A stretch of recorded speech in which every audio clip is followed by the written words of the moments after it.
finally, I got my bike. So I've been waiting about 6 months for this. Some of you guys at home would be thinking COVID, blah, blah, blah. Come on, Telly. We've waited 12 months for bike. 6 months is fast. It's almost express post these days. But for me, you know, I was kind of expecting it March, April, and then it was thrown back, you know, COVID and whatever. But when it did arrive, there was a mix-up, and it was a 2020 frame, which I was pretty disappointed in, and we went back and forth and got this one on the way. So glad I got this one too, because the one I was getting, I was informed that there was no color coming. It was only raw. So I was kind of stuck with the raw, and I wasn't into it. I was hoping that color, you know, there'd be a color, and it was a misunderstanding, and then eventually the raw rocked up and it was a 2020. So it was almost like the universe looking after me, maybe, because I didn't want a raw. I can't bring myself to buy a bike without color on it. Some say black isn't a color, but it's my fave for sure. So I got the black 2022 model. They sorted it out. Shout out Banshee, shout out Rushy. There's a lot of back and forth. My thoughts were kind of back and forth. I thought maybe there was a bit of mischief going on, and I just didn't know, so benefit of the doubt. And now that I've got it, that's all under the bridge. I don't care now. I'm happy that I got the bike, and they hooked me up. So shout out those guys. Shout out Whippets. Big time shout out Whippets. So they had everything I needed. They got me everything I needed, apart from a bottom bracket, which I had to get from, I think it was Beechworth or something. So a small bike shop out there. It might not be small, it might be big. They got an online presence. So, but yeah, they hooked me up. So decked Banshee Rune V3.2, 2022. The chainstay, they say 437, but it measures at a 440. I won't go through the specs too much. They've changed a tiny bit since the V3. They changed the seat post a little bit because they had some frames cracked. So when I heard they were updating it, I thought, yep, definitely get me one. A little bit more clearance for the dropper than the V3. So I've got to keep this mic up. I've got the mic, and I keep forgetting that I've got it. So, and I broke the clip, or the clip was broken when it came. Anyway, doesn't matter. So I've decked it out head to toe. Didn't get the new lyric. This is the 2021 lyric, so C1 spring. It's not the updated stuff. 27.5 front and rear, 170, 160. My old Super Deluxe Meg. It's decked. It's got everything that I would run on a bike. So GX drivetrain, just and it's got a Shimano. The shifting's actually really crisp with a Shimano SLX cassette with SRAM GX, everything else super crisp. The brakes, I bought the new SRAM HS2 200mm rotors for front and rear. Now those 200mm rotors, these center lines are marked as 200s, but they're actually 203mm rotors. They take up a little bit more space than the 200 rotors. So they're more or less the same as the XTs. The XTs might even be a little bigger for actual measured size. But so I put the 200 on, and at the front, it was leaving a trace of probably 2mm, at least 2mm of the bottom of the disc not getting touched. So, and then obviously the top of the disc, there was a couple of millimeters of pad that were in fresh air up the top end. So I wasn't happy with that, so I've ditched the HS2 rotors. Hit me up if you want some HS2s. I've put the old center lines back on. Out the back, like I said, I went 200 front and rear, got it, and realized that I can't run a 200 rear, which is odd for me. This is a pretty hard hitting bike. Banshee Rune, known for being, you know, pretty burly and whatnot. It's made to accommodate a dual crown fork. So for it to be made for a dual crown fork up the front, but not made to accommodate a bigger rotor out the back, seems a little odd to me. I could run it, but there's no bracing, so it's just a big tower of brake adapters. And then when you brake, you know, you've got your seat stay. Let's say you've got your seat stay here and your brake mount tower here. There's nothing between here and here to stop that forward flex, which will eventually put all the load through the dropouts, because it's a modular dropout system, and probably snap the dropout housing. So that's just theory, but definitely not cool. Definitely not happy with that, or not. I was surprised and a little disappointed, to be honest. I really wanted to run 200 rotor at the back, because on my Trek, which I've got right here, lately I've been running a 200 rotor out the back because it was clapping with a 180. I mentioned it in a video or a couple of videos that I was getting a clapping when I was turning right, descending, turning right, hanging on some brake, and very consistent. Only with the XT, not the SRAM, so I went up to a 200 rotor at the back, and it's been killer. I really like having that light finger on the 200 rotor. I've come from XT. I put the XTs on the slash, which have been really good, but just always bleeding them. So the power is definitely superior on the XT, but I've gone back to the Code RSC because of the bleeding. I don't want to have to bleed my brakes 4-5 times. I've had those brakes under a year, probably, maybe a year, and I've bled them at least 4 or 5 times. Just trying to get rid of that. Every now and then, like after a few weeks, you start to get that wandering bite point.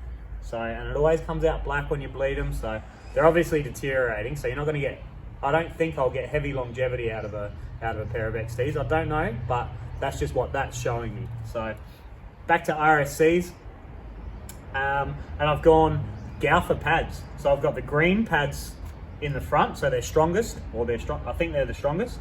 And I've got the red pads, which is the advanced, which is second strongest, I think. See how they go on the standard rotor. So I'm a 180 rotor at the back, center line. I'll probably end up getting a HS2 for out the back, 180 rotor. I think they're better. I think the HS2 rotors might be a little better. So, but that 200 versus a 203 in the 200 size is. Yeah, I'm not into that. I'm not happy with that. So, and all the brake mounts and whatnot suit the 203 size. So it's a little bit weird. It's a little bit odd. I'm kind of lost with that. Didn't come with. I heard that the new Banshee frames come with an inner tubing. So like just some foam tubing that you can run on the as a sleeve for your cables to stop the cable rattle. Didn't come with any of that. So I'll have to buy some of that. I should have got some, but I didn't. By the time this got here, and you know, I've been a bit flustered because of just trying to get it built and trying to get it happening, and frame tape. I did a bit of a dodgy on the frame tape. I'm happy with the lower stuff, but where I get my frame tape from, they didn't have 100 mil, and they didn't have 50 either. They only had 75, which doesn't really give me a good spread up the top here. So as you can see, I've got like a piece and then another piece at the bottom, and then another piece to kind of cover the sharp bits, the edges, so they don't peel. So it looks like a dog's breakfast up the top. And then there's bits and pieces that I haven't done, which I'll probably end up doing. I'll probably still do. I've wrapped this chainstay with a tube and then